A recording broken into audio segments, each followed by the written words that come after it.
Good evening, folks, and welcome to the penultimate round of, or day of racing from the GSRC for week one, coming to you from Spa-Francorchamps in Belgium for the IndyNXTs. First time we've run these cars, new to the service, so we'll see how the guys fare with these ones. We've got a 25 lap, 65-minute race. I haven't actually checked to see if we do have a competition caution or not tonight.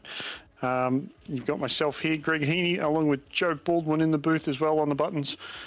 I did poke Liam to see Liam Banks to see if he'd show up or not, but we'll see. We may be joined by him at some point. If not, you've got us for this evening, as we've just finished up qualifying for tonight. So we shall see how the guys stack up shortly for the first take of the new car around the track. We've got a fairly stacked grid here tonight, so it's looking pretty good from what we can see from the live timing chart. And yeah, we'll see how we go. So here we go with our first grid lineup for this for our take here. So we've got Danny Davidson, Mark Hilly from row 1, Jackson Rehana, Kane Ryder from row 2, Luke Brooker, Brandon Grosh, row 3, Sean McQuillan, Adam Maverick out of row 4, Brandon Sagasar, Mackenzie Stewart from row 5.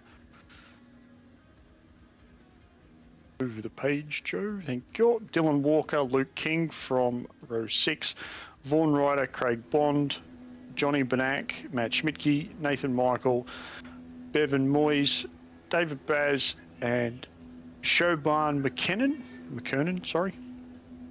Then we have Ben Ryder, Edward Ozamora, Martin Davis, Julian Mookie, Edward Rollo, Dale Atkins, Ash Dodson, and apparently, Joe, you're in 2 places at once, as well as Jeff Adams.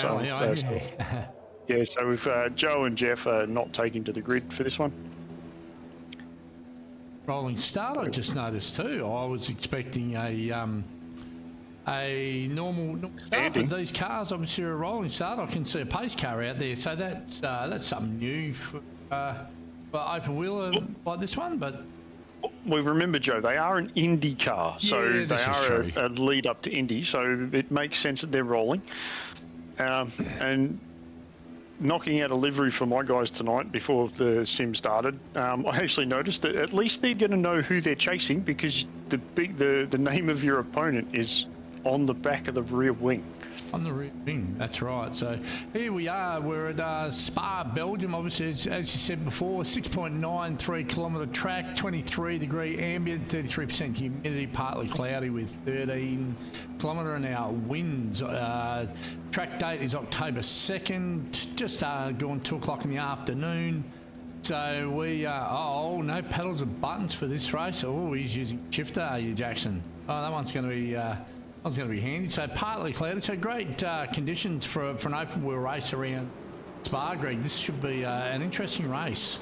Yeah, most definitely. I went and did a bit of a couple of laps in this afternoon just so I could get an idea of what the guys were going to go through. And my initial take on the car is it's great at high speed. So some of your high speed corners up through Eau Rouge, fantastic. You get down into the slower parts. Now, obviously, it's an oval Indy style car, so very aero dependent. When you knock the speed out of it, it reverts very quickly back to mechanical grip. It picks up a lot of understeer when you get into the slower parts of the circuit. So certainly going to be a different driving style, I think, to some of the other ones. And here we go. Yep, and here we go. Let's see how they go. Looks like they're starting to fan out a little bit, being held to the line, and we are off and running. A couple of the boys slowly filtering through as they all fan out for turn 1. See if they can all make it through here in one piece. Managed to negotiate turn 1 at La Source quite well, so let's see how they all go now down at Eau Rouge. Ideally, you want to go through here single file, but as we can see, Danny Davidson has managed to get the jump on half of the grid. But as you say, Joe, being a downforce car and very much being an oval spec style of car, the draft on these I would expect is going to be pretty strong. So you probably don't want to be at the front of a train at any point. As they're coming together very close there, it looked like Jackson Rehana as well as Mark Hilly getting very close to the back of Danny out at the front. Mark Hilly, also your most recent AOWN winner. Yes, Australian Open Wheel Nationals winner, but he was on the dark side. He was actually racing for one of the other teams, but overall the GSRC boys took home the bacon again, or the gold, or however you want to put it. But yeah, so as a club, very strong. But Mark Hilly, the name of the other club actually slips my mind. You probably know it, but FDL, I think. FDL. I think he was running for FDL. Yeah, so he took home the chocolates for FDL, which is the first time that the gents have actually given up the first place position and club. So, yeah, great work to Mark Hilly. Congratulations.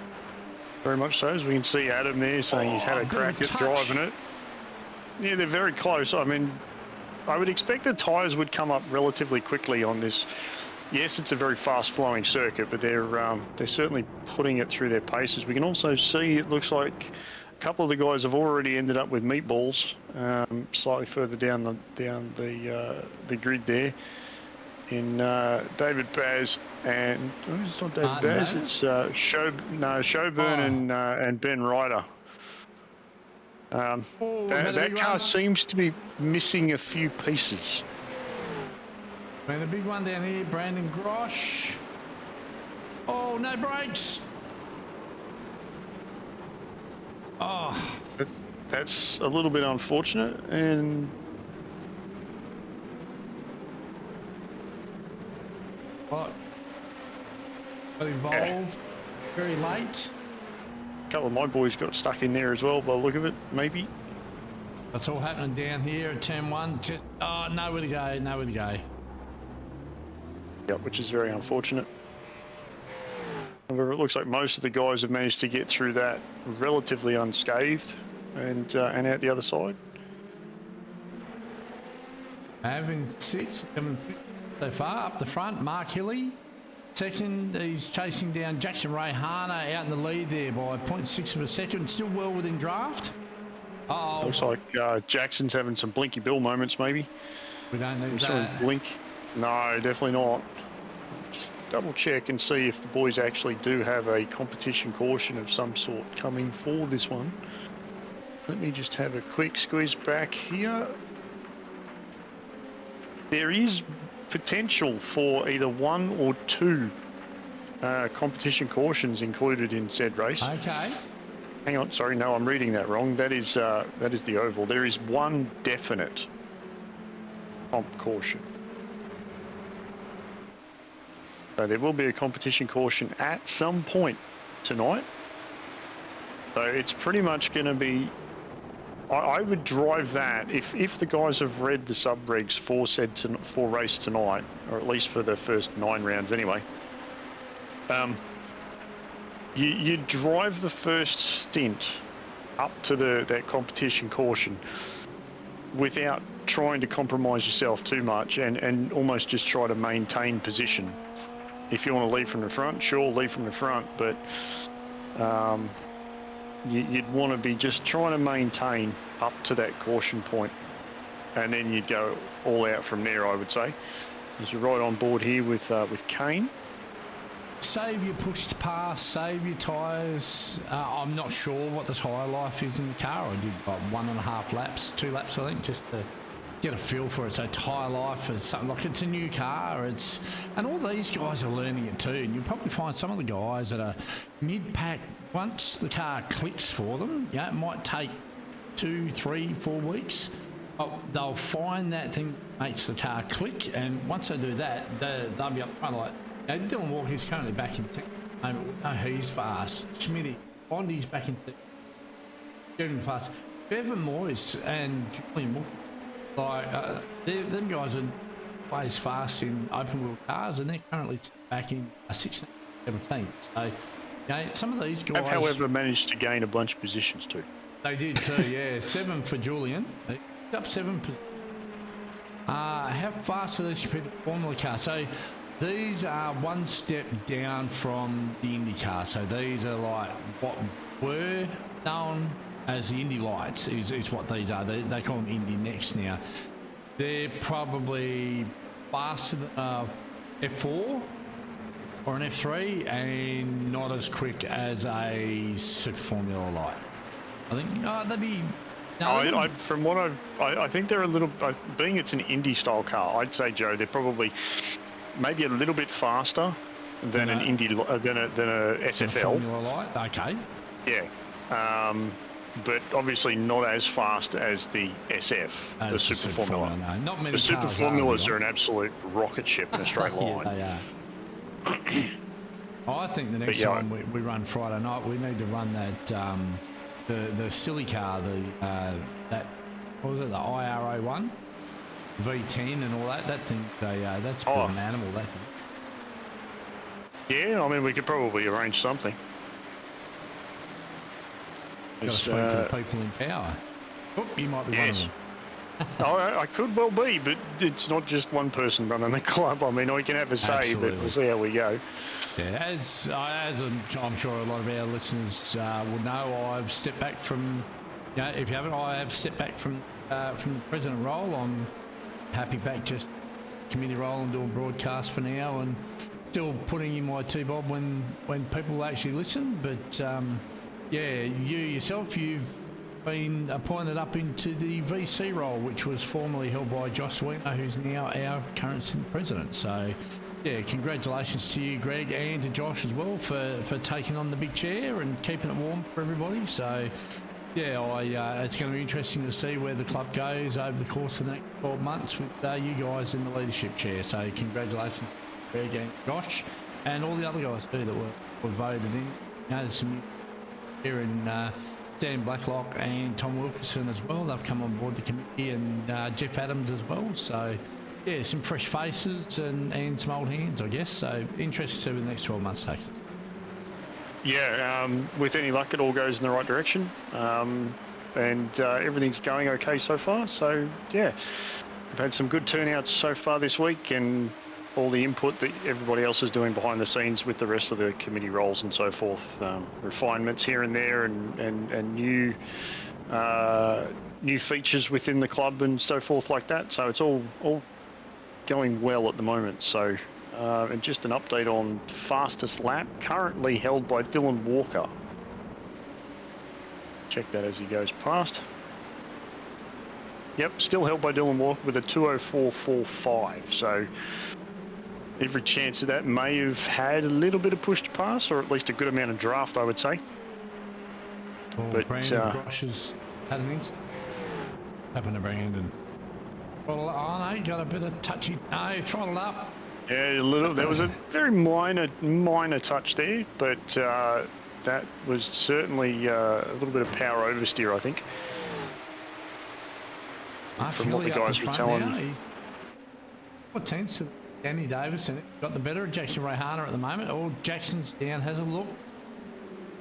And now the mind games come into play. So in case of, as I mentioned before, it's like, well, do you take the position and try to run with it, knowing full well that there's a competition caution coming at some point, if the guys had paid attention to everything, or if they just want to run it and see how they go. Did you happen to notice how many fast repairs? Are there fast repairs available tonight? I would expect they would have. I know we have had fast repairs in previous open wheel series. Let's just double check and have a look. Davis. Oh, he doesn't hit anything. Well done. He's done well to keep that out of the wall. They do have one fast repair for road courses. One for road, good stuff. So it's one of those things like Julian gets very loose on the exit there. Power oversteer. Looks like this car's definitely got the beans under the right foot. So a couple of the guys have been very happy with the rear end on corner exit. So, but yeah, I mean the turbo. If it's anything similar to the power application or power delivery of the Super Formula cars, brutal. The turbo comes on very, very fast, and if you're on the power whilst it's in power band and you try to grab another gear or something, there's every chance you will light the rears up. Oh, we've had an incident for Ash Dodson. Ash. The 10-second penalties come down. Ash. That's a misjudgment of the braking, I think. Big one, yeah. That's If this was not a fast repair, that's a, sorry mate, car's broken. Yeah. So Ben Ryder's got the 10-second penalty for contact with Siobhan McKinnon early in the race. Adam Maverick getting car train.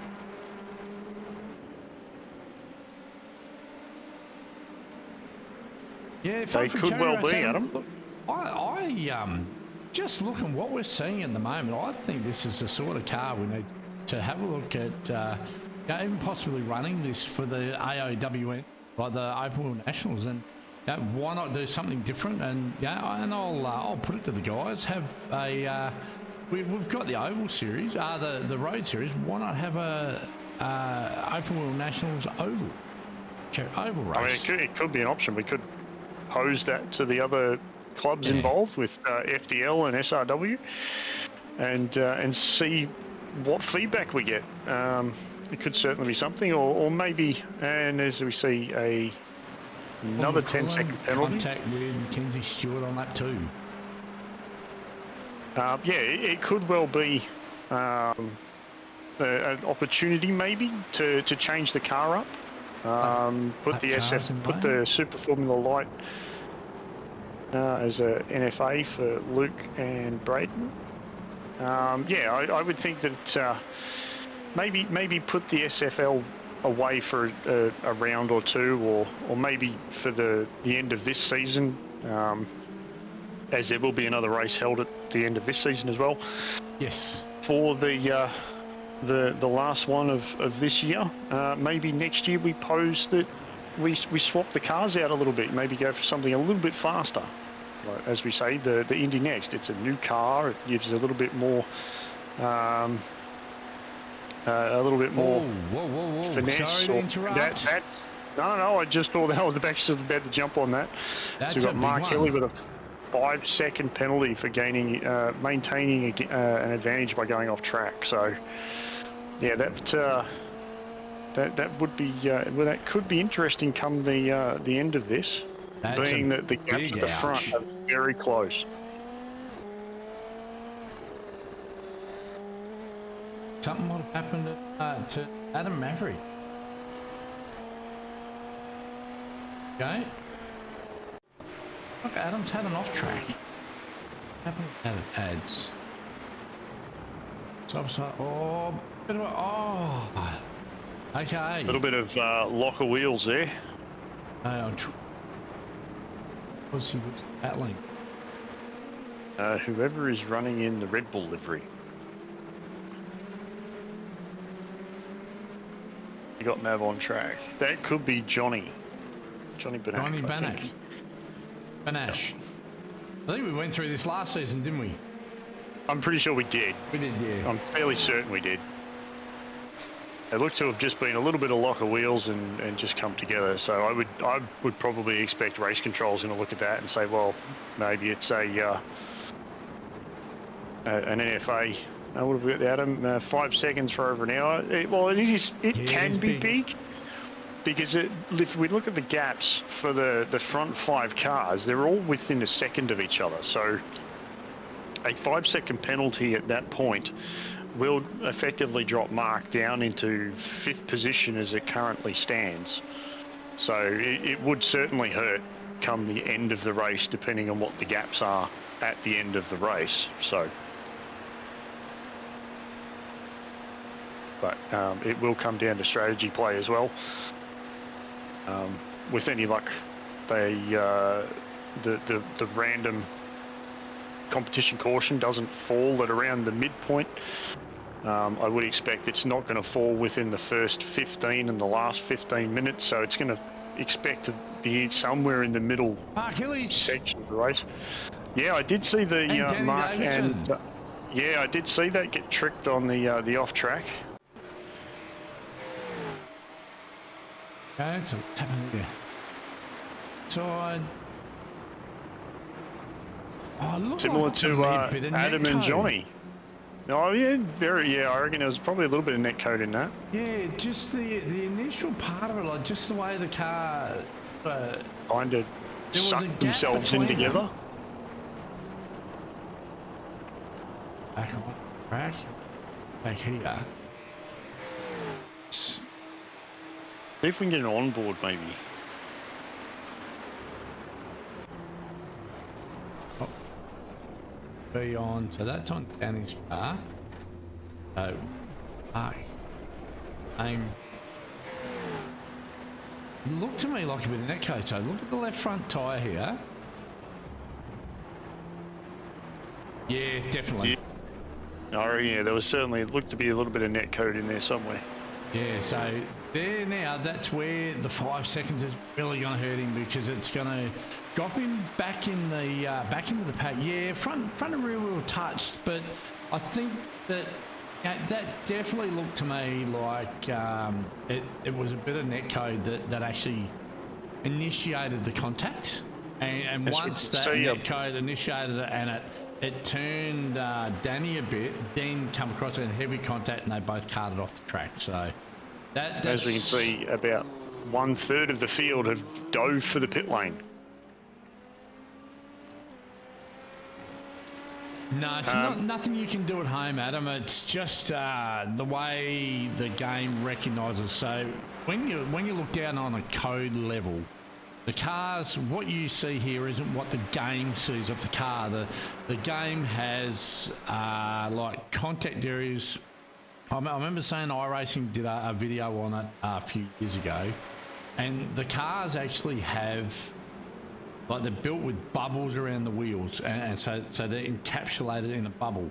And what it sends that data out to everybody else that's in the server, where those bubble points are around the different points of the car. So there might be 10 around the circumference of the car.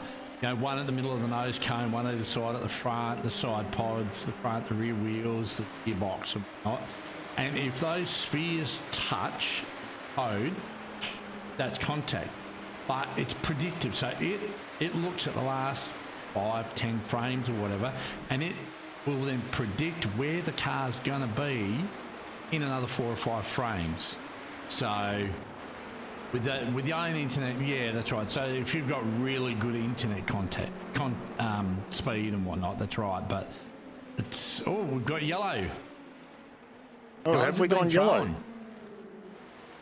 That it has. And it looks to be that a bunch of the guys have already made a stop. So now the question's going to be, is strategy play? Would you then go to the pits, Kane? I think it's already too late. Yep. I reckon that's a closed pit. Oh, absolutely, it's a closed pit. And the problem is, Kane was probably running his car out of fuel, because judging by how many guys pitted, he did go the extra lap round. So yeah. So looking at how many guys actually pitted, I think that this is a problem for the guys who did. But Mark Hilly went in. No, here he comes. So he's going to get an EOL as well. They probably don't have a choice, right? They would have been on their last lap of fuel. They wouldn't have enough fuel to go another lap. And there were a bunch of guys, a massive chunk of guys did actually dive for the pit lane. They did. On the start of the last lap. So let's see how long these guys sit in the pit lane for. Being that, what have we got? Last pit stop, some of the guys were in the realm of, say, 13.5 seconds-ish, and Mark has now been in there for 25, so that's definitely a penalty.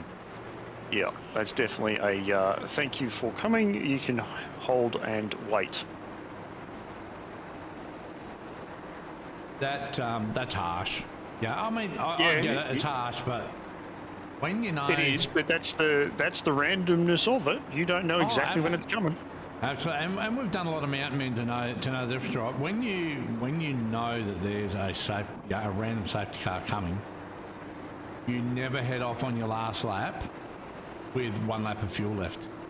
Well, it depends on if Joe sticks it in the fence or not.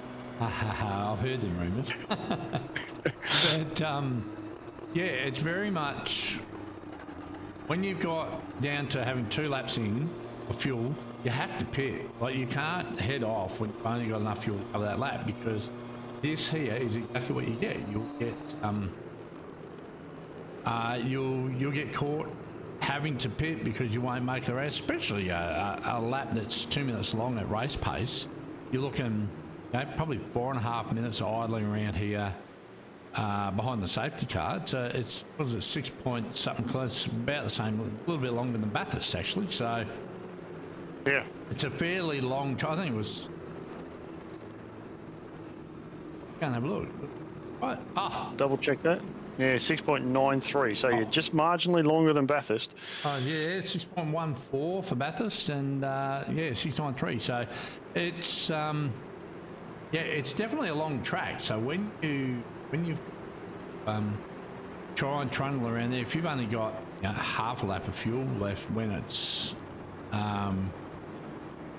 is there an apps? No, we calculate this just through experience, just in our heads, knowing what you got to do. So if you've got 1.5 laps of fuel and you set out on a lap, and when you're coming around the start finish line, it throws a yellow, you can't pit because you get pit penalty. So Mark Hilly, who you're seeing head into pits, or he's now back out on track.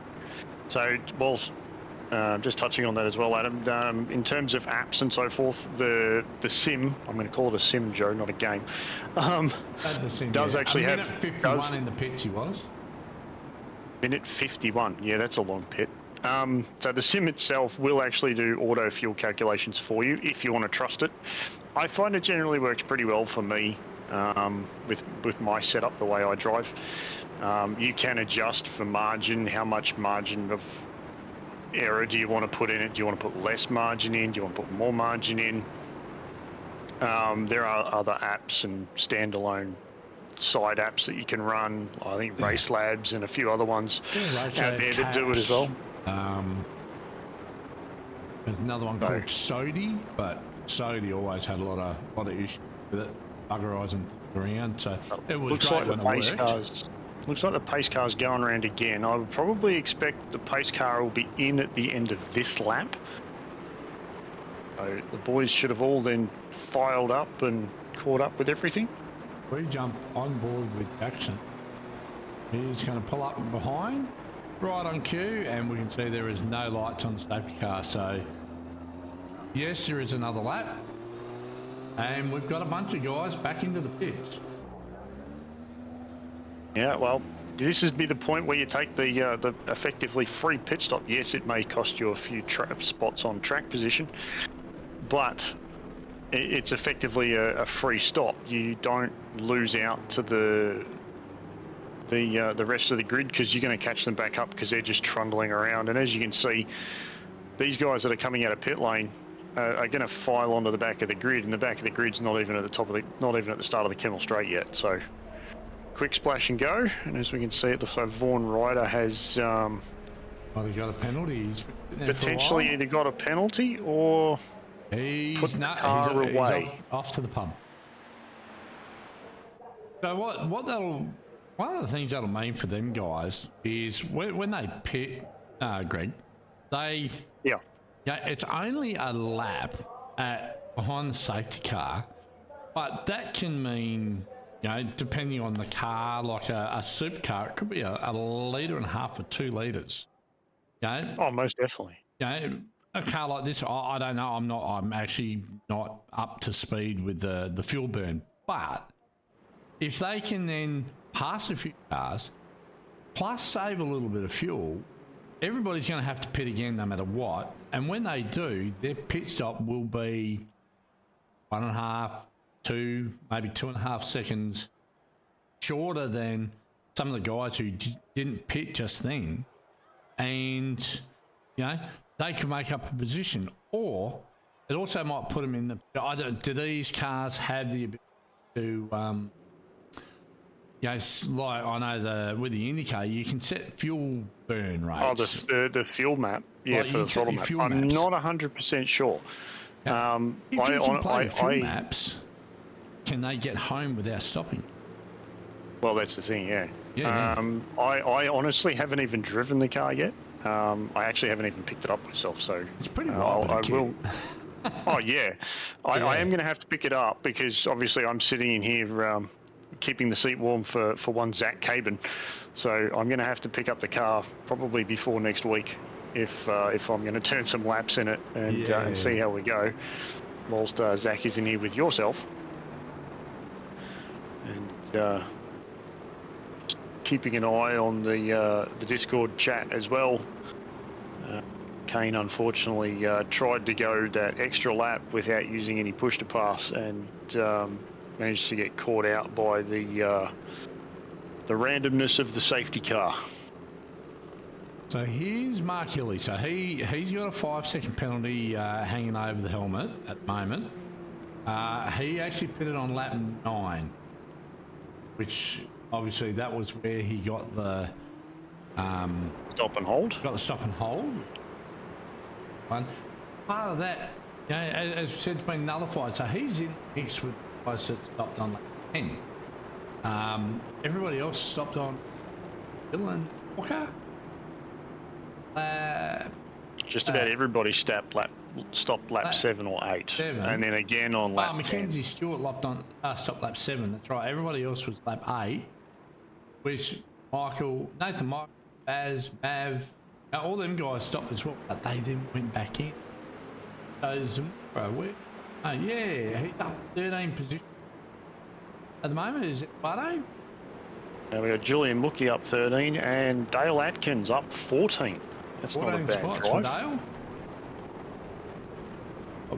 What we do have right now is... It's a nice restart. Green so flag. Here we go.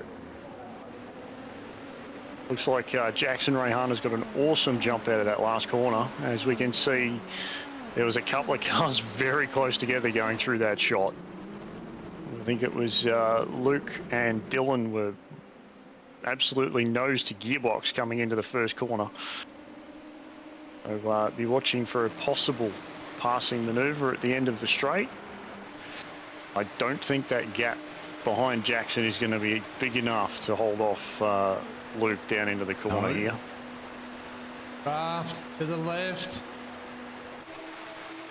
Jackson holding a defensive posture. He's got that defended quite well. If you just keep it on the road, which they all do. Well, he played nice there. Like, he knows the tyres have cooled off. There's still a long way to go. We've still got, we're on lap 12, so we're just shy of halfway. When they come across the line, well, about now they're halfway, about 12 and a half laps. So there's still a long way to go in this race. And I tell you what, I think those guys that stopped on lap 10, they've had, they won't get 12 laps out of it. No way. They can't. How's the weather? No, I don't think they will. I don't think they will. Yeah, it's used, we use the dynamic weather generally. We always use dynamic weather, so we pick a date and we do a spin, and just whether it's warm or cool or whatever it may be, we just run with that. But quite often we throw a bit of rain in there, Adam. So when you get rain, tempest system, that's the one thing. So it always try and give as close to real life weather conditions as practical, I guess. Yeah, obviously we do try to keep it a little bit clearer for the broadcast. So if there is rain about, we generally would have weather settings that would have it rain prior to the race sessions, or maybe not too heavily during the race sessions. So we do try to mix it up a little bit and have a bit of water around here and there. So just to liven things up a bit. So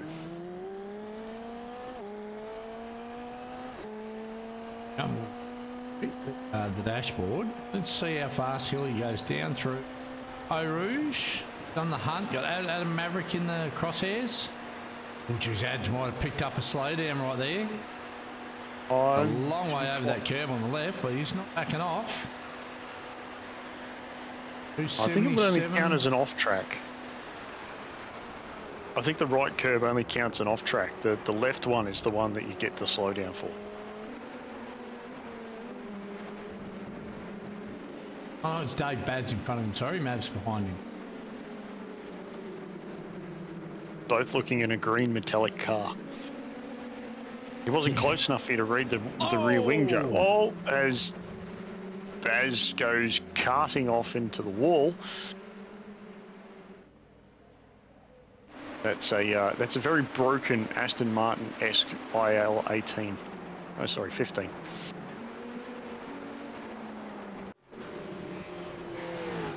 I think he just got caught out by the braking of the car in front, possibly. Yep. Probably not really Dave's fault there. Looks like it was actually. Yeah, it looks like they might have just jinked quite a little bit as they grabbed the brakes and left Dave nowhere to go. Unfortunate for Dave, he was having a good run there.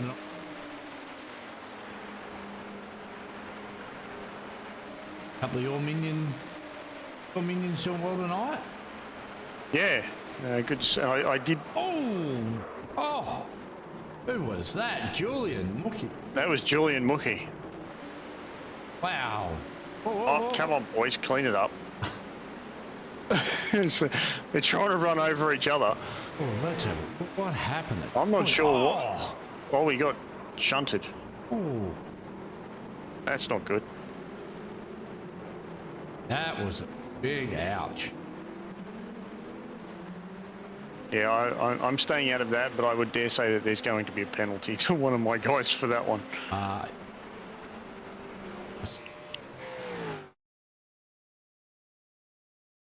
Oh, brakes. Oh, he was just seemed to be very early on the. I mean, it looked like very early on the brakes from Julian, but it's just happened to catch out the car from behind. The car behind has been caught out, and obviously the end result is unfortunately Julian in the wall. Oh, Mark Healy. What's happening, Mark? Off track? No. Oh, we're on Edward Rollo here. That's why he went off track. Okay, so this tells us a little bit more. Outside. Oh, same red car. Oh, Mav's into it. Everybody's going scrambling there. I think it was just a touch of wheels. It's just happened to catch him out. Check out. That was. Okay, hang on.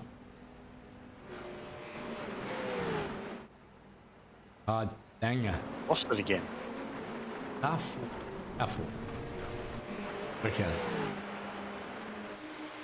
Car 40. That is Bevan. Oh, Bevan Moyes. Yeah, the top 10s are getting pretty damn hard to come by in the club, mate, if I'm honest, Adam. It doesn't matter what you race now. There's a lot of very, very talented guys in the club now, so Dale Atkins only a 5 second. Wow. I mean, there was no malice involved, though, to be fair. So it's up on the curb. Oh, Brennan. Yeah, that's the AstroTurf behind the curb that's done that. One of the things I'll point out to you that I did notice with this car, the plank in the middle, very, very low on this car. Like, I got up over a couple of the curbs, and as soon as you drop over the back of them at Spa, they just got no grip. Like, you lose all grip with the tyres, and way it goes, it's a real handful. Well, maybe we should drive them at Monza. It might take a bit of the height off the bottom of the plank. Because it's not exactly a flat, nice, smooth course at Monza compared to what it is here at Spa. Only Bannock. Job done on match me. Yeah, Matty was a little bit sideways coming through there. So we got the net code between Bevan and Mark there. So again, that's the netcode thing coming up. So it is a preemptive, or more of it, not so much a preemptive. It's an assumption style. Hey, where is the car going, and where is it potentially going to be? Style of arrangement to figure out where it's going. So, and doesn't always get it right. Exactly. And Matty, they're having a good battle here. Yeah, there could be a move on here from Matty. He's got a good run on John. But we'll see what happens coming in the braking zone. Johnny's posturing is a very defensive position. Gets that defended well. Matt grabbed a little bit of curb there on some car.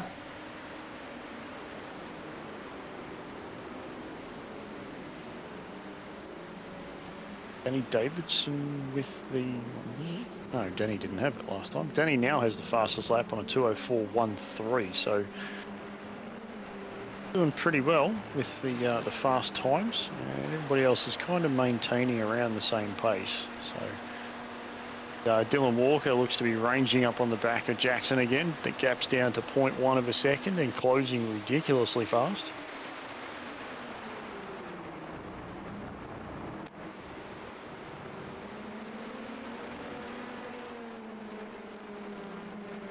Hey, Bond, he's up there. He's up 8 positions. Currently sitting in 6th, so he's having a solid night.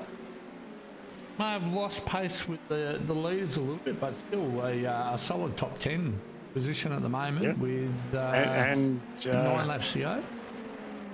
Currently, from what I can see, he has not yet dropped the car completely over the line, so he's running clean at the moment, from what I can tell.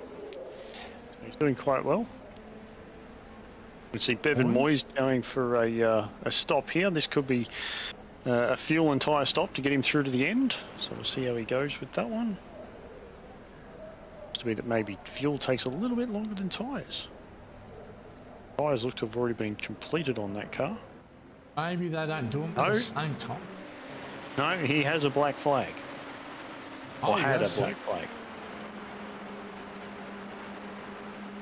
Maybe he arrived too fast in the pit lane.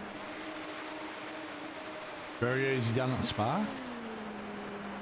Luke Brooker, I'm not actually familiar with him. He's obviously a new member. Yeah, this paint job makes it look like he's part of your team, is he? No, he's not. Well, if he decides to be, it's not hard to register his livery. No, it would be relatively simple. I mean, I've already got the one done for the boys. There's a little bit more yellow on and a bit more yellow and white on my one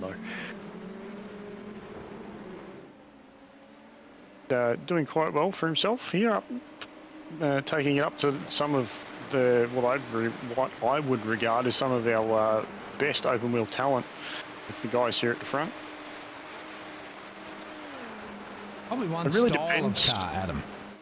Yeah, style would be more what you go for. So if you're going to go sports car, cool, you'd be looking at GT3, GT4, and so forth like that if you're going to go with those style of cars, or you go open wheel, which is pretty much everything else that doesn't include stock cars and dirt stuff.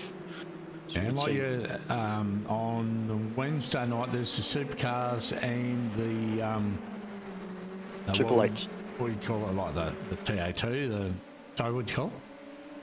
They're Super Lates. Oh, the late model stocks, sorry. Yeah, late model stocks. Yeah, they're actually for a big, heavy car, they are so much fun to drive. They're absolutely mega, the late model stocks. They're sort of like a V8 supercar, but easier to drive. Yeah, because they're so big and they've got less power. Yeah, correct. Jackson Rahana's got a bit of a gap now. He's 1.25 to the good of Dylan Walker. He's having a great battle here with Mackenzie Stewart. Yeah, I reckon that's probably what's managed to get Jackson a little bit of a gap there. With these guys, little squabbles here and there. It'll allow Jackson to take his eyes off his mirrors and focus forwards and get that gap out a little bit. Oh, that's going to be a penalty. I would 100% agree that iRacing is going to probably slap Mackenzie Stewart with a thank you for coming. You're not quite the correct entry to pit lane, mate. And there's nothing to be scared about the supercars, Adam. They are fun to drive if you can get them right. If not, it will bite you, but they are really good to drive. Let's see. Yep, Mackenzie Stewart is now over 20 seconds in the pit lane. That is definitely an unsafe entry. So he's got a 40 second, I reckon. 40 seconds worth of penalty for that entry in the pit lane. Yeah, you can't. It looked like he was probably reacting to who was it on him? Danny went into the pits, sort of went to the right, and I think he might have moved over to not Danny, Dylan Walker. Yeah. Went to the right. He would have seen that in his mirror and thought, Oh, I should be pitting too, and just you can't touch the white line on pit entry in iRacing. Oh, some of them you can. So, for example, the Nord's GP circuit, yes, the way that pit entry is, you can bite off some of the white line. However, you can't bite off the paint section, like the coloured bitumen. So, and it looks like. Did I see correctly? I think he might have put it away.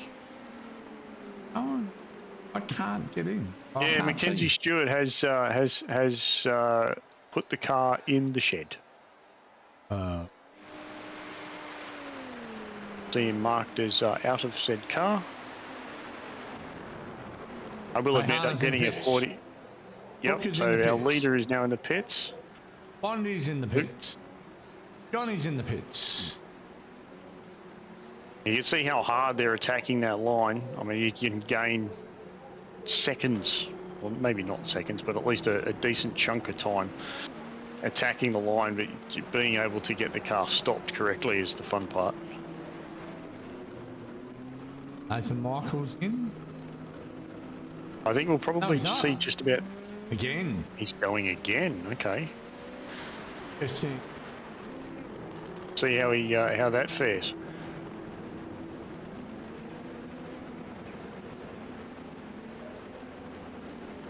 Let's see if anybody else has maybe gotten tripped up by the line.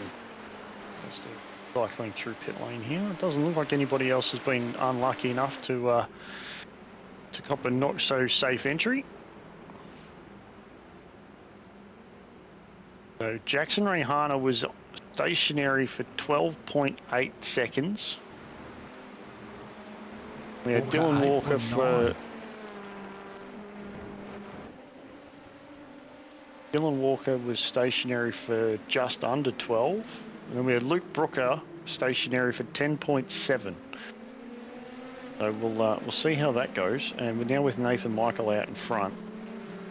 So his last pit stop was 7.27 seconds. That was the stop under caution. So he took that. Then we'll see how long it takes him to sit stationary for this one. Now, also, being that these cars do have a push to pass, Luke Brooker has almost run out. He's got about 26 seconds, from what I can tell here, worth of push to pass left. So that's going to be a use it very sparingly when need to. Only got 48 seconds left. Oh, yeah, Luke and Brooker's on the button again. Yeah, and I'm looking at this, and so is Nathan. Nathan's on the button as well, and he's the one out in front. So into the pits. Yep, yes. Cycling into the pit lane. All right, so let's see. There goes the front, well, the now top four. So this, I believe, would cleanse the field. So we'll see where Nathan comes out in the thick of things.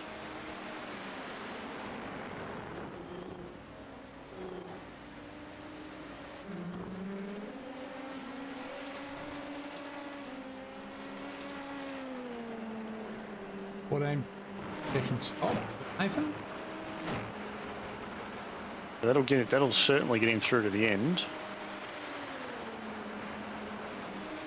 Managed to come out in 10th position on track, so he's still got a little bit of a gap to Martin behind him. So about 3.5 seconds thereabouts, and Martin has Adam Maverick in tow. So. Saving fuel, just when you race up to a corner, instead of full throttling it, say if your normal braking mark is at the 100-metre mark, instead of holding full throttle and snapping your throttle shut and jamming your brakes 100% on, you might lift your throttle at the 150 or 170-metre mark and just let the car coast along and apply your brakes at the 85 or 80-metre mark. It'll knock off a bit of speed. You lose a bit of lap time, but you can save a lot of fuel just by lifting. And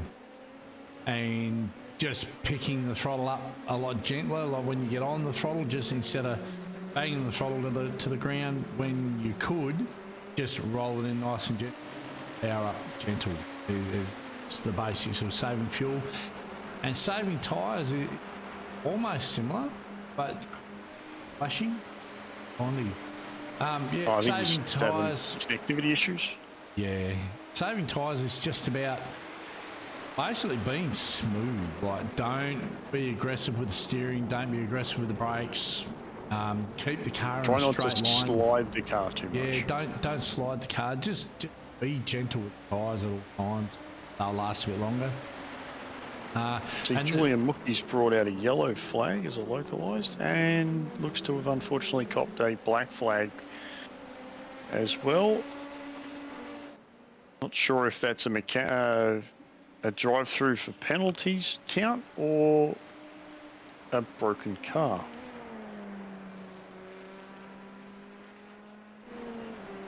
The car looks to be in one piece. All the panel works there, so that could well be an incident point drive-through, I would say. But we shall find out soon enough.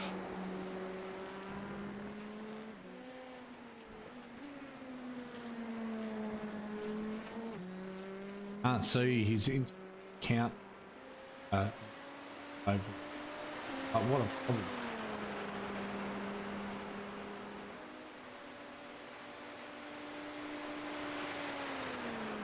Well, we can see the guys up the front are still battling away quite closely as well. Dylan Walker definitely keeping Jackson Rayhana honest all the way up front.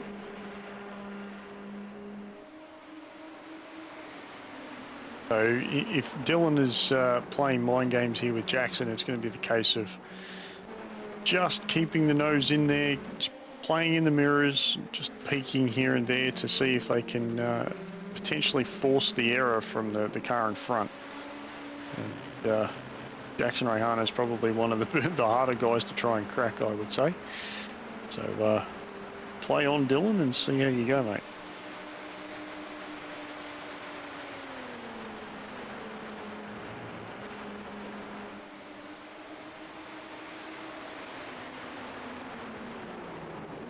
No attacking move here into the bus stop chicane. I think they've got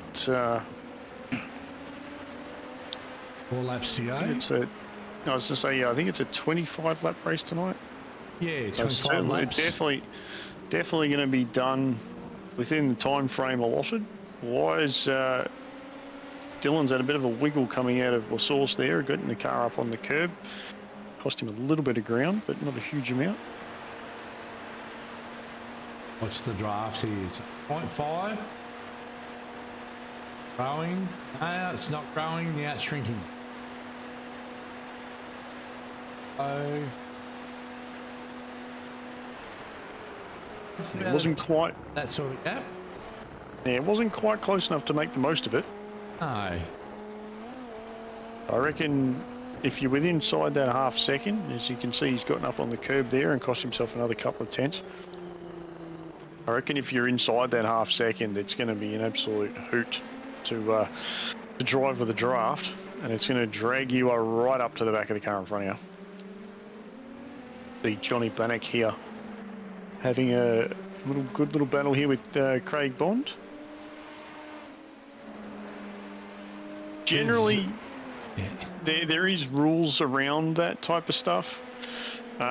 So we would apply what we would regard almost a set of rules that would almost not quite 100%, but pretty closely align with what you would regard as real life racing rules. So generally, so not moving under brakes, one defensive move going into a braking zone in the corners. So for example, if I don't know if we got any close battles here on track, Joe, we could probably jump to. We've got so this will work. So for example, so if Johnny was to go for an attacking move here into this corner, Craig could put the car in a defensive posture and and shift to block in the middle of the road, and that would be his one and only defensive shift. And then he can't jam the door shut per se on in front of Johnny, because he's already made the move. So if Johnny at that point could potentially get his car in the attacking move down either side of Craig, he would be unable to do anything about it, and that will be a slowdown for Johnny, unfortunately, because that is definitely a slowdown space going through the inside of the Rd-1 chicane at the top of the hill there. I have tripped that once or twice myself. So, yeah, oh yeah, most definitely. So you but This might answer what happened. You're only in a couple of laps to go. What have we got?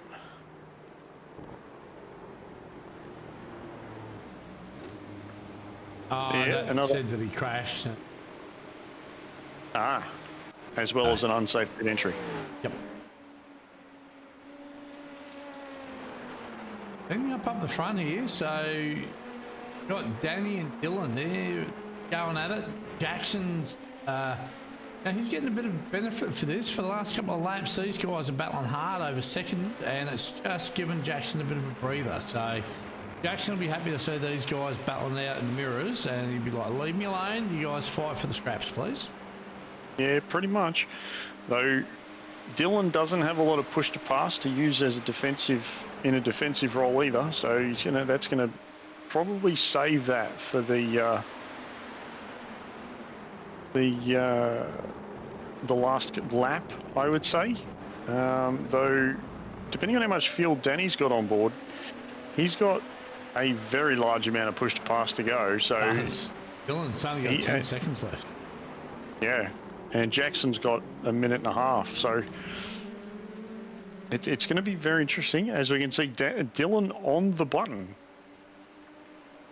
coming out of the corner. So it looks to be that they're using it in a defensive role just to get the thing out of the corner. Oh, impressive move by Danny there around the outside. And though Dylan could well get a move back here. Well, Danny has positioned the car quite well to defend that the inside line there.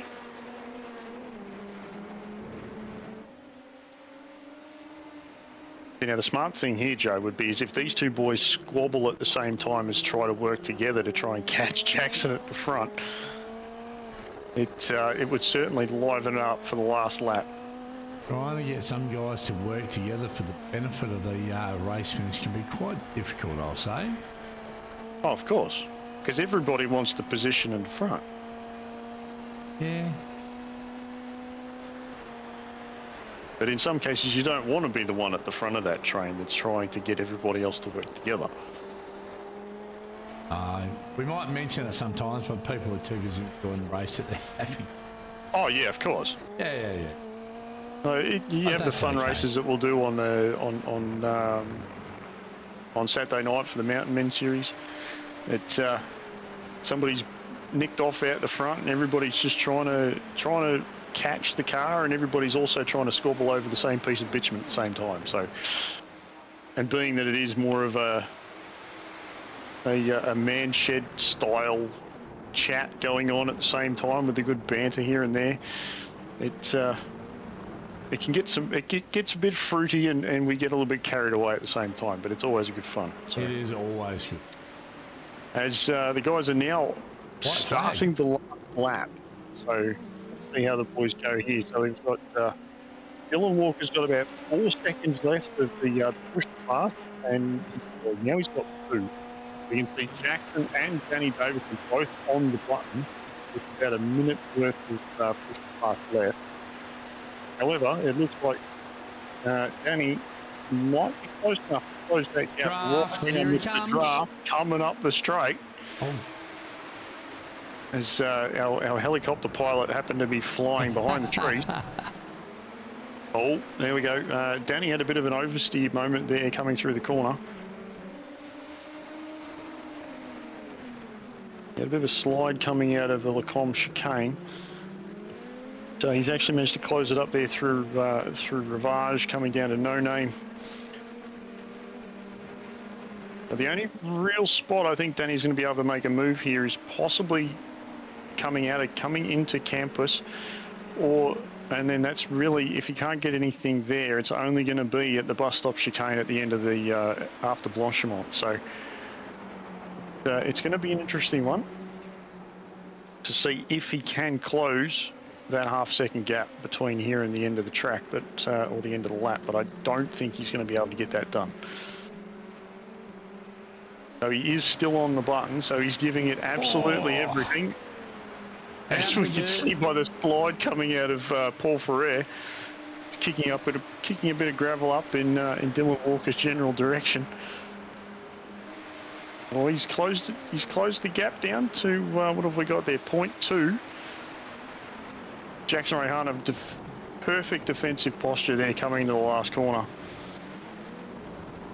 And first race run and done for these boys, with Jackson Rayhana, Danny Davidson and Dylan Walker bringing home the top 3 positions. We got Luke Brooker coming across in 4th, Craig Bond coming across in 5th, Johnny Benak 6th, Matt Schmidtke coming across in 7th, up 9 positions, mind you, and he'd probably be more than happy because he's actually finished an open wheel race. Brennan Grosh in 8th. We've got who managed to only lose 2 positions for the race, so he's actually done quite well. Nathan Michael in 9th, Adam Maverick in 10th, Martin Davis 11th, Eduardo Zamora coming across in 12th position, Luke King in 13th. Then we have Joburn McKernan coming across in 14th position. We've then got Dale Atkins in 15th and Edward Rollo coming across in 16th. So a little bit back for Edward, but he has managed to finish the race. Oh, he got a touch up. Yeah, he did get a little bit of a touch up there. And I did see the penalty. That's what the penalty was for. Okay, I did see that Siobhan had a penalty. Yep. So that's what it and was we've for. got one of those magical front wings on these cars, apparently. Yes. As we've got Edward Rollo, sorry, I'll make sure I get it right. Coming across in 16th position, the last of the running cars. So not a bad night for the first hit out with these cars. First top 3 cars separated by a second for the majority share of the race. So absolute cracking for that. So as we can see there, Jackson Rayhana, Danny Davis and Dylan Walker. We've got Luke Brooker, Craig Bond, Johnny Benak, Matt Schmidtke, Brennan Grosh, Nathan Michael and Adam Maverick filling out your top 10. Martin Davis, Eduardo Zamora, Luke King, Shoburn McKernan, Dale Atkins, Edward Rollo and Julian Mookie making up the finishing runners. As we are joined in comms here with Jackson Rayhana, the race winner. Good evening, Jackson. How was your night behind the nice new shiny toy? Push past Jackson. Oh, there you go. Hey guys, thanks for having me. Good, man. That was interesting. We definitely, with no buttons on my steering wheel, I was basically driving with just a piece of metal in front of me and the Jinx shifter. I had to go back to that. Everything died 5 minutes before practice ended, so that that definitely made things interesting. I've also got a snapped cord here as well. Oh, that's interesting. So driving with a sequential shifter in one of these things would have been fun, I'm guessing. Yeah, it's tricky to adjust quickly because I'm usually muscle memory and all. You're blipping on downshifts. I did the V8 Scops Phillip Island race on the weekend, so and that's the last time I've used the Jinx. So yeah, it took me a little bit. Took me during quali, basically about halfway through my flying lap to stop blipping. And yeah, it's weird, but glad it worked out in the end. It was a good race against Danny. He had a fantastic recovery after the unfortunate run-in with Mark there. But yeah, it was a cool race and a cool new car to start the series. Yeah, well, it was certainly good to watch from here. You certainly had the number of the boys on the once they started squabbling over the same piece of real estate. You managed to get that gap out to just over a second at a couple of points there, and looked to be that with them trying to argue for second position, managed to allow you to do that. And though they did manage to catch you up, so I'm guessing the draft in these cars is actually quite powerful under a certain distance. Yeah, the draft is unbelievable. Like in the Super Formula Lights, it's about 0.6 of a second, or I think 0.65. I worked it out. Where in these cars it feels like it's, you can be a second back and you're getting draft. Like you start to get it, and then as soon as you get within like that 6, 7, 10th range, you'll be like, if you come out of turn 1, 0.6 behind the car in front of you, you're going to be basically on their rear wing by the time you get up to turn is it 4 and 5 after the back straight. Yeah, at Lecombe. Basically, by the time you get to by the time you finish the Camel, you're going to be back right under the back of the rear wing of the car in front of you. So yeah, had interesting trying to manage that and using a bit of push to pass. I'd learnt a few things tonight, including definitely didn't use enough of it. I think I still had I had 67 seconds left. So and it only comes in 15-second hits. So toward the end of the race there, I was hitting it and it wouldn't even last me to the end of the back straight. And there's like a 90-second cool off or something like that. So I worked it out. If the last couple of laps there, as soon as I get back round to the Camel Straight, I can use it again. So that definitely helped. Oh, that's always good to know, being that I'm intending to jump in the car next week. So all the more information I can get is going to be handy. So yeah, have you any other thoughts on the series, being that it's only end of round 1 and car and track combination? Have we potentially looked at any upcoming tracks in the series as yet? Yeah, I haven't actually looked at the calendar for this one yet. I sort of, jumped in tonight, thought I'd give it. I wasn't planning on it initially, but thought I'd jump in, give it a go. This is first time I've had a real proper hit out in this car. I've done a few laps at Barber the other week when it came out, and it's good fun. It's definitely very, very different again to the Super Formula. Push to pass being one of them. Like push to pass, you can basically use as long as you want. You have to hit the button again to deactivate it, where you push it, you get 15 seconds, and then there's a 90-second cooldown. So you sort of have to watch the timer and make sure it's still on when you want it, and then have to work out when you're going to use it every lap. Shorter circuits, it's going to be interesting. I think it's going to be more of we see anything like we did tonight on a shorter circuit, it's going to be a bit of a chess match, I think. So it'll be interesting. It'll be cool. And yeah, keen to see what we have in store for the rest of the series. So I'm just... Sorry, Greg. Sorry, Joe. Car, do you think this should be a car probably more suited to something like the open wheel nationals that we run rather than the Super Formula Light, or you think the SFL is probably better for that style of thing? Like this car, just judging from the outside, looked like it makes for a great race car, like racing wheel to wheel. It seems very stable, so long as you keep it off the curbs. Yeah, I think it races. Oh, it's hard. Like I've only done one race in this, and I've done probably about 1,000 in the Super Formula Light. But you're right. Like it's a bit more niche, I think, than the Super Formula Light. Like the tyre wear is definitely a lot more prominent. Like you could do a whole race that we just did basically on one set of tyres in a Super Formula Light, wherein these cars, like you're changing tyres every pit stop.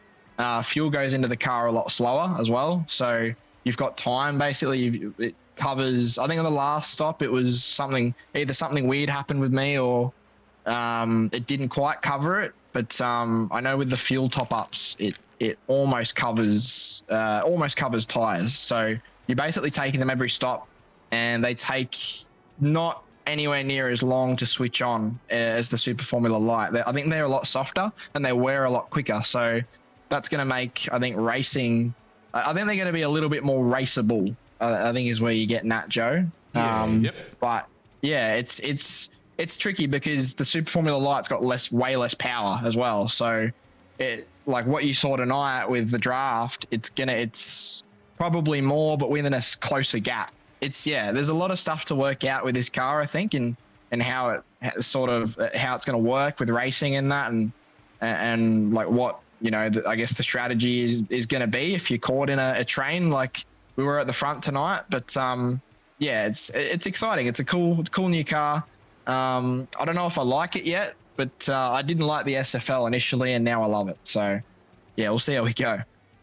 Yeah, and I did say that too early on, Greg, that it's probably a car might take guys a few weeks to understand. I think, being that it is more an oval prominent car and we're using it on road, I think there's, where you said it's a niche car, I think that the driving style of the car is probably going to be lending itself to the fact that it's also more an oval-centric design car that we're using on road courses. And I mean, I think 2 laps today, and I found it quite an understeery car once you got the speed out of it. Very aero sensitive, I guess would probably be a way that I'd describe it early on in the stint.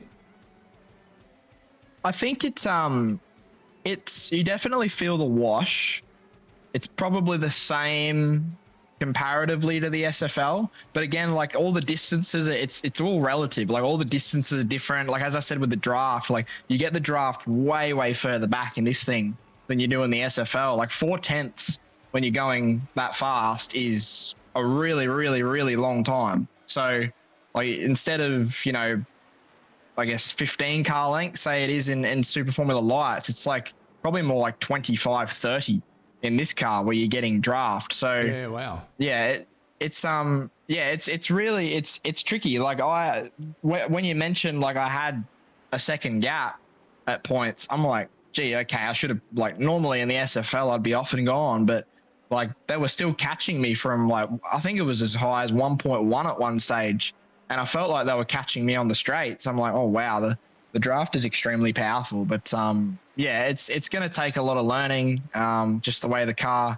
handles. And obviously tonight with no buttons on the steering wheel, I couldn't make brake bias adjustments on demand. Like I couldn't do roll bar changes. Like I'd usually be doing that in a stint in the SFL, and this has more options to change. So hopefully next week I can get myself I've already ordered a VRS quick release and wireless and stuff, all that. So hopefully that comes next week. Otherwise I'll be doing another one with no buttons and a Jinx shifter.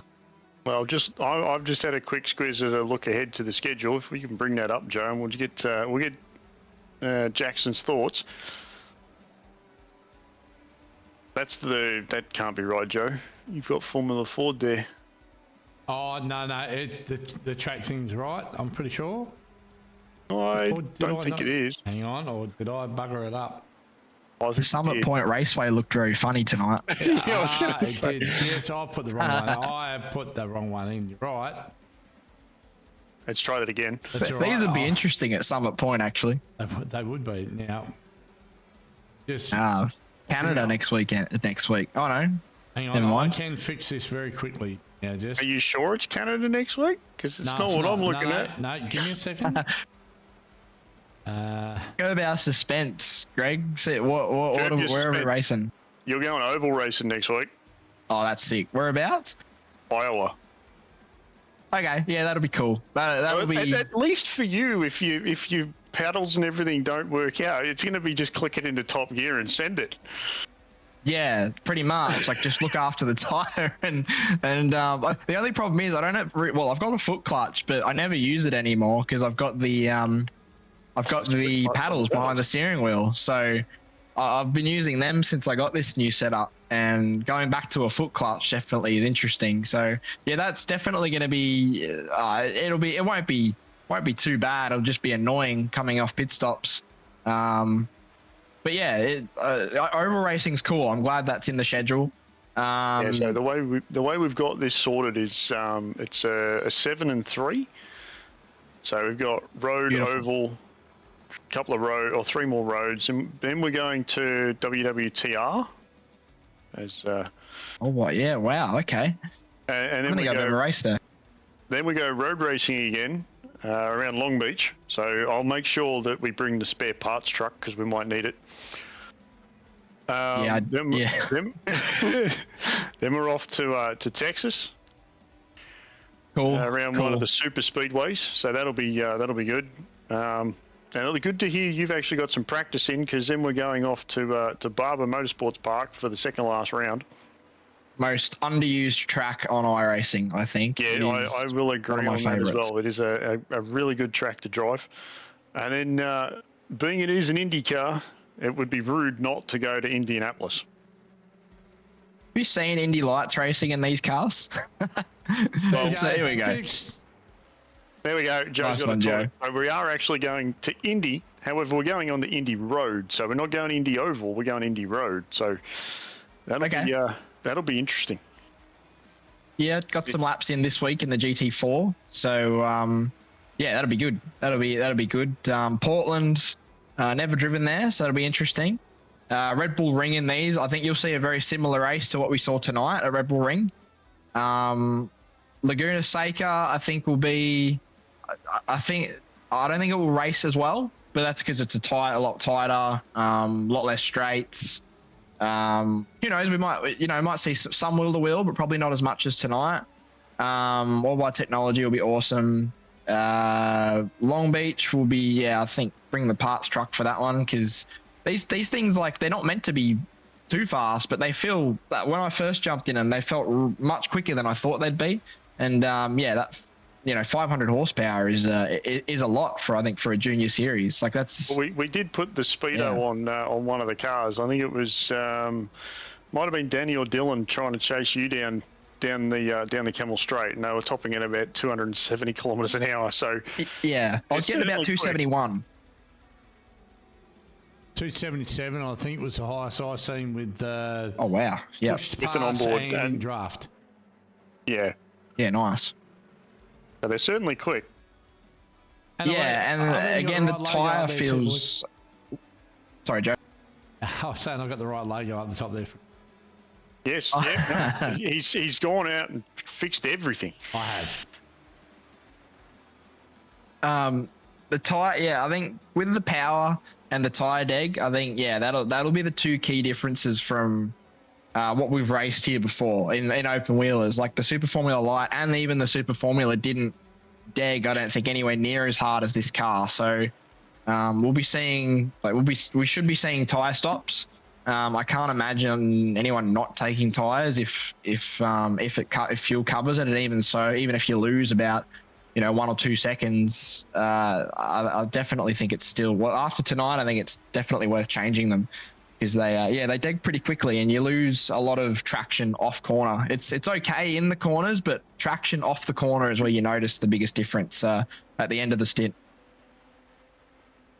Well, good to know. So that's all the questions I've got for you, Jackson. Joe, did you have any? And then we'll jump over to Mr. Bond as well. Yeah, what else are you racing this season, Jackson? Like what other series during the week are you planning on running with the gents, or are you just going to try and stick to these ones and see where these ones land at the end of the season? I think GT4 is the other category that I think me and a few of the boys are actually going to get behind. I know, like me, myself, John, and Gus did GT4 on Wednesday night. Sorry, Wednesday? Was it I think it was last night, actually. Thursday. Yeah, GT4. Yeah, and had a great time. I'm loving the new Mustang. So, yeah, we're going to try and do that every week. Other than that, Tuesday nights we'll be doing FDL back in the old, well, it's not that old, but the old love, the Super Formula Light. And I think that'll be it. I think there will be 1 or 2 rounds I'll have to miss this season due to GT Pro commitments. But yeah, I'm looking forward to coming back each week that I can, and hopefully getting a result like we did tonight. If you only miss 2 rounds and you keep having nights like you have tonight, mate, you'll be on for a good result overall. So yeah, congratulations and well done. Thanks, Joe. Thanks, Greg. Thanks for having me tonight, guys. And good racing at the front there. That was really cool. No worries. And, thank you for putting on a good show. Thank you for putting on the show. We do our best. Hello, Mr. Craig, are you with us over there? Yeah, evening. How you going? Sorry to keep you waiting. All good. So, how was your hit out in the IndyNXT tonight? We did see you having a good couple of little spot fire fights, battles here and there around the evening. Oh, I had heaps of fun tonight. I should have used my last 5 seconds of push to pass in the last lap to try and get fourth, but still top 5 from starting 11 to wherever I started, and dropping down 18th wasn't a bad result, so pretty happy with that. And once again, it was a clean race, so ultra happy with that. Yeah, I was going to say, from what I can see here, it doesn't look like you tripped an off track at all tonight. So bonus points to you. I think I got a couple off tracks. Okay. But no, I'm looking at the I'm looking at the SDK timing. It doesn't have anything against you, so I'm not too sure. I have to double check. I'm sure Mr. Lavis is over there crunching numbers like mad, unless he's going to put it off for the weekend. But no, well done on keeping it clean. And what are your thoughts on the car? I actually really enjoy this car. It's pretty fun. It's kind of crazy at some points, like early in the race when I was a bit closer to all the battles, just the way you drive in like split seconds, how quickly these things just move in front of you and you've got to react on your feet is just crazy, but makes it more fun. Makes it, I wouldn't say it's a difficult car to drive. Like if you can master getting the power down, it's not really anything like we had with the Super Formulas last season, but it's definitely still can be a challenge if you try and get on power too early. But it's pretty fun, and I can't wait to actually go try this thing on an oval. Yeah, well, you'll only have to wait until next Friday because we're going there next Friday, so it should be interesting. Now, I'm not sure if they actually have an alternate wing for an oval setup like the IR18s do, so we'll have to wait and see. But, anything from you there, Joe? No, not really. You seem to picked up a bit of consistency, Craig, doing well. So yeah, mate. I think I've seen you race a couple of times this week, and they've been nice and clean. So yeah, kudos to you, mate. It's always good to get in and like finish races like you did tonight, and just get in, learn the car. Have you done any work in this car prior to this, or did you just buy it and kick in the gear tonight? I bought it when it first came out, but I think I turned like a couple laps at like one of the officials in a practice session, but it was nothing serious until tonight, and so it pretty much was the first time I've been in it because I spent a lot of time in the Porsche Cup and GT4 yesterday and Wednesday getting a bit of practice in for last night, and then spent a lot of time in the supercar, so I didn't make much time for this car, but wish I did because this thing is so fun to drive. Yeah, nice. Well, I'm glad you enjoyed it, mate. You drove really well tonight. I mean, look, I know you weren't the biggest mover, but you weren't far off it. You're up 9 positions from where you qualified, so definitely a solid result to start the season and build on it. Is this series something that you're going to continue on throughout the rest of the season? It's like most of my Friday night races. I probably won't be able to make every single one due to like karting commitments and stuff. Yep. And I'm taking a step back from gents to try and get a bit more money at work, but when I'm available I'll definitely be trying to prioritize these over some other things I could be doing on a Friday night.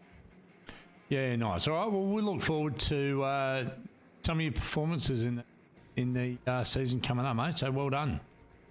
Yeah, thank you, and thank you for all your help the previous week with the overlays and stuff too, Joe.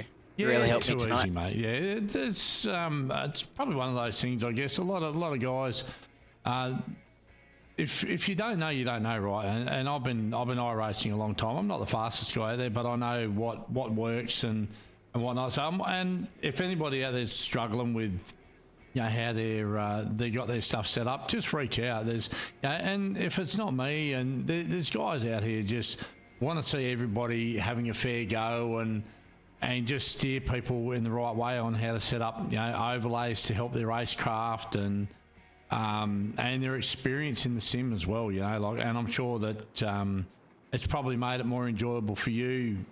Having things set up right and field of view and that sort of stuff was probably one of the main things that we touched on for the viewers out there with Craig. Like he just these things, if you don't know, you don't know, but it's you get these things dialed in, and I'm sure you're reaping the benefits with it. With a simulator that's a lot easier to drive, probably makes a bit more sense.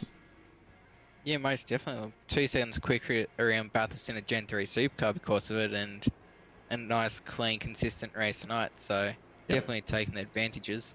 Yeah, good stuff, mate. So, well done to you. And it's always great when you hear people, take that on board and they get they get an improvement out of it long term. And so going forward, mate, I'm sure everything will be up and up for you, mate. Well done. Thank you. Too easy. So we do have a couple of things that we need to cover off.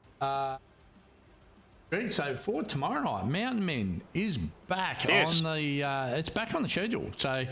We are going to do MtnMen only again. We're back to Bathurst and we're going to stay there, but we are going to do this. We're still going to spin the wheel on a Friday night to determine the car that gets used. So that'll be an interesting one. He's hoping for an orange wedge. You want an orange wedge? A bit of Pro 2, you reckon? That's the Pro 2 light as well. So that she struggles up the hill, but I'm sure it'll be. But kick this one into guts. See what we're running for round 1 in the MtnMen tomorrow night. 32 laps as always.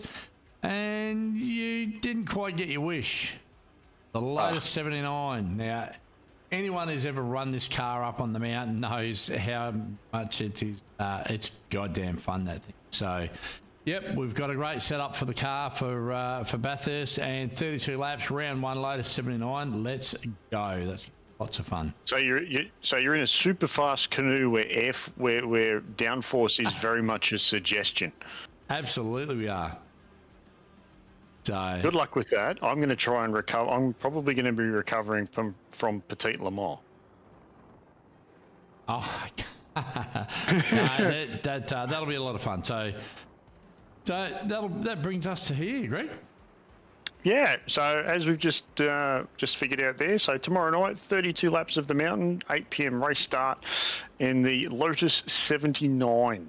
So then we go on to Monday. We're going to Imola, and we need to adjust some text form sizing there because it's overriding. It's going over the top of each other. With the GR86s from Imola for a sprint round. Excuse me. We then have the Pro Series of Waste Options GT3. There we go, Joe. That looks a bit better.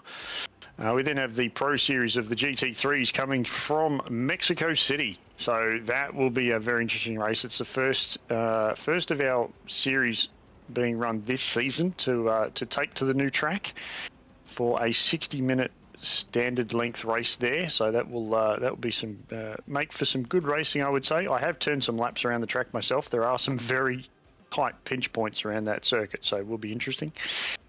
We then go Tuesday night. I don't think we're broadcasting Tuesday, so we might have to make a correction on that. For our Rallycross series from Wild West Motorsports for heat racing there. From all reports last week, or this week just gone, there was 30 plus cars on track for the round of heat racing that they had there. So with a couple of minor adjustments being made for next week. Yes, there will be. Yes. Changes and some format changes, just so people aren't waiting around so long between races. Yeah. We then go with the Pro 2 trucks off to the Watkins Glen International Circuit in the Cup configuration for 3 sprint races around there. For those looking to take part in that, I know there's been some sub-reg rules adjusted for that, with some good points of interest in that to check out for anybody looking to take to that next week. Wednesday night, we're back on the broadcast again from Sebring International with the Trans Am Support Category Series. We're running as the late model stock car for 2 sprint races from there. And then we go back to Watkins Glen again with the supercars for a 40-minute race around the boot configuration. I think we ran the last season, I think we ran them there, but we ran them in the Cup config, so we thought we'll go the longer one this time round for a single 40-minute race there.